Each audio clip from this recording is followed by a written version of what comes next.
श्री गणेशाय नमः. श्री स्वामी समर्थ.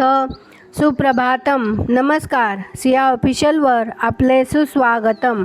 योगेशं सच्चिदानंदं वासुदेवं रजप्रियं धर्मसंस्थापकं वीरं कृष्णं वंदे जगद्गुरुं. आज आपण महाभारतातल्या पहिल्या खंडातल्या आदिपर्वातले शांतनोपाख्यान पर्व पुढे वाचूया. आज आपण द्रोणाचार्यांचा वृत्तांत वाचूया. जन्मेजय म्हणाला, महापराक्रमी द्रोणाचा जन्म कसा झाला, त्याने अस्त्रविद्या कशी प्राप्त करून घेतली, कुरुकुळामध्ये त्याचा कसा शिरकाव झाला, तो कोणाचा पुत्र होता, अस्त्रज्ञ वीरांमध्ये श्रेष्ठ असलेला त्याचा पुत्र जो अश्वत्थामा, त्याचा जन्म कसा झाला, या साऱ्या गोष्टी ऐकण्याची माझी इच्छा आहे. आपण हे सारे विस्ताराने कथन करा. यावर वैशंपायन म्हणाले, गंगाद्वारामध्ये म्हणजे हरद्वारामध्ये नित्य उग्र तपश्चर्या करण्यात मग्न असलेल्या भरद्वाज नावाचा एक विख्यात महर्षी स्नान करण्यासाठी गंगेवर गेला आणि अर्घ्य देऊ लागला. तो येण्यापूर्वीच घृताची नामक एक अप्सरा स्नानासाठी गंगेवर आली होती. स्नान करून ती ओलेत्यानेच पाण्याच्या बाहेर आली. ती तारुण्याने मुसमुसलेली, रूपसंपन्न, रूपगर्विता आणि मदालसा म्हणजे सौंदर्याच्या दिमाखामुळे मंद गतीने चालणारी अप्सरा भरद्वाज ऋषींच्या नजरेस पडली.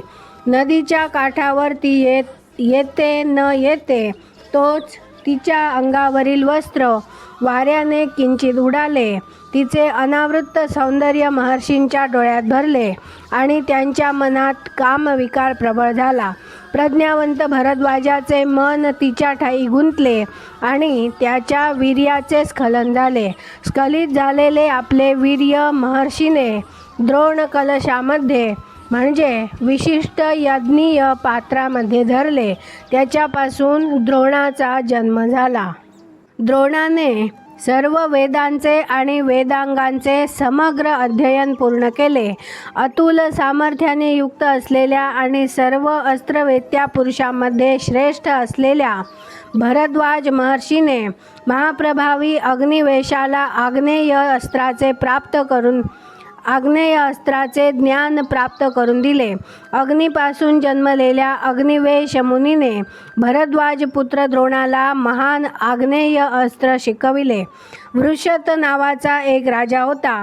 तो महर्षी भरद्वाजाचा मित्र होता. पृषताला द्रुपद नावाचा पुत्र होता. हा द्रुपद नित्य भरद्वाजाच्या आश्रमात जात असे. तेथे भरद्वाज द्रोणाबरोबर तो खेळत असे आणि त्याच्याबरोबर अध्ययनही करीत असे. पृषत निधन पावल्यावर द्रुपद त्याच्या मागून गादीवर आला आणि पंचाल देशामध्ये व उत्तर कुरु देशामध्ये तो राज्य करू लागला. दरम्यान महर्षी भरद्वाज सुद्धा निधन पावला. भरद्वाजाच्या आश्रमातूनच द्रोणाने उग्र तपश्चर्या केली. तो वेदांमध्ये आणि वेदांगामध्ये पारंगत झाला आणि तपश्चर्येच्या प्रभावाने त्याचे सर्व किल्मिष दग्ध होऊन तो शुद्ध झाला.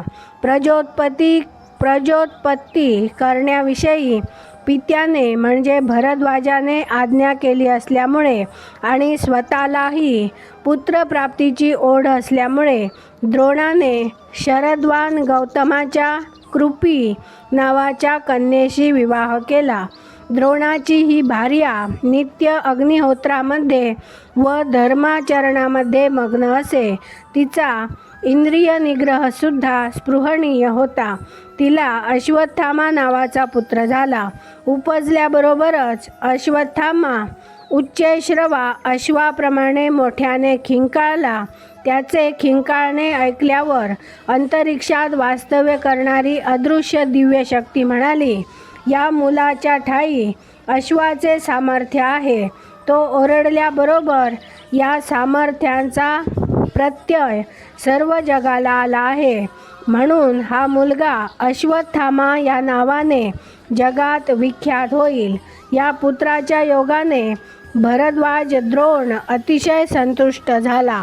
भरद्वाजाच्या आश्रमात वास्तव्य करीत असतानाच महाबुद्धिमान द्रोण नित्य धनुर्वेदाच्या अध्ययनात मग्न असे. एवढ्यात महात्म्या शत्रुघ्न सर्वज्ञ सर्व शस्त्रधारी वीरामध्ये अग्रगण्य जामदग्न परशुराम आपल्या जवळचे होते नव्हते ते सारे द्रव्य ब्राह्मणांना दान करू इच्छित आहे असे द्रोणाच्या कानावर आले. परशुरामाजवळ धनुर्विद्येचे भांडार भरले आहे.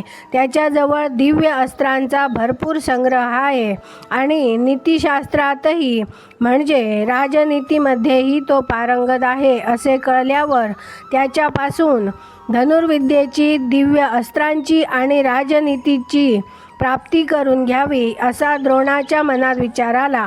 नंतर तो महायशस्वी द्रोण आपल्या तपश्चर्येने समृद्ध असलेल्या व्रतस्थ शिष्यांना बरोबर घेऊन महेंद्र नावाच्या विशाल पर्वतावर गेला.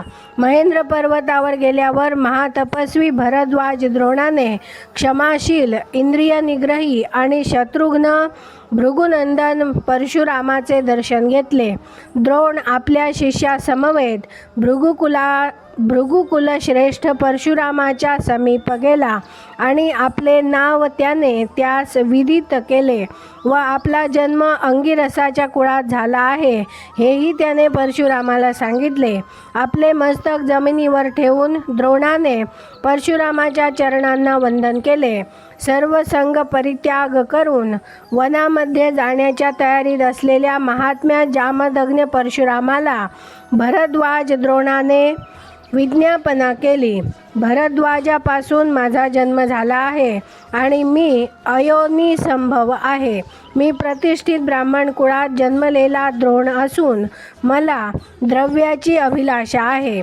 जगातील समग्र क्षत्रिय जातीचे निर्दालन करणारा महात्मा भार्गवराम द्रोणाला म्हणाला, विप्रश्रेष्ठा, तुझे स्वागत असो. तुझ्या मनात जे असेल ते बोलून टाक. परशुराम असे म्हणाल्यानंतर शस्त्रधारी वीरांमध्ये अग्रगण्य असलेल्या आणि अनेक प्रकारचे धन याचकांना मुक्त हस्ताने देण्यास उत्सुक असलेल्या परशुरामाला भरद्वाज द्रोण म्हणाला, उग्रव्रतधारी भगवन, मला भरपूर धन पाहिजे. परशुराम म्हणाला, हे तपोधन द्रोणा, माझ्याजवळ येथे जे सुवर्ण होते आणि जे दुसरे धन होते ते सारे मी केव्हाच ब्राह्मणांना दान करून टाकले.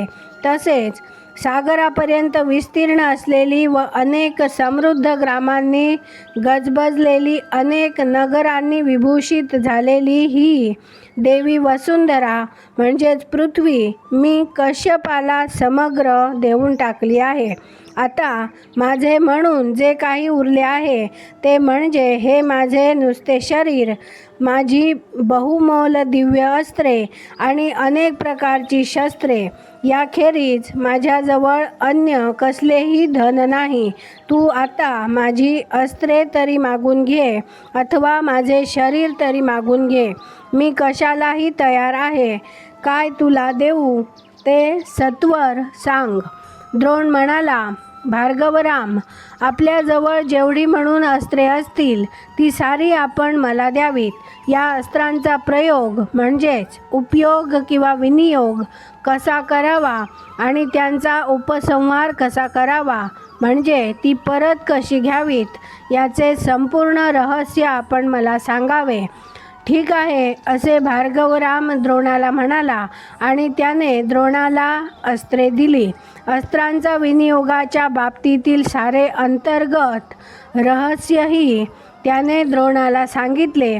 इतकेच नाही तर समग्र धनुर्वेदच म्हणजे धनुर्विद्याच त्याने द्रोणाला शिकविली. परशुरामाकडून मिळालेली ही सारी धनसंपदा घेऊन अस्त्रविद्येत पारंगत झालेला विप्रश्रेष्ठ भरद्वाज द्रोण मनात हरखून गेला आणि आपला एका काळचा जिवलग मित्र जो द्रुपद त्याच्याकडे परत गेला. आज आपण इथे थांबूया. माझ्या सिया ऑफिशियलला सबस्क्राईब केले नसेल तर कृपया आत्ताच सबस्क्राईब करा आणि दररोज महाभारत कथा ऐकण्याचा आनंद अवश्य घ्या. बाजूच्या बेलवर क्लिक करून लाईक करायला विसरू नका. कमेंट करा, शेअर करा आणि राधे राधे लिहायला विसरू नका. धन्यवाद. जय श्री कृष्ण.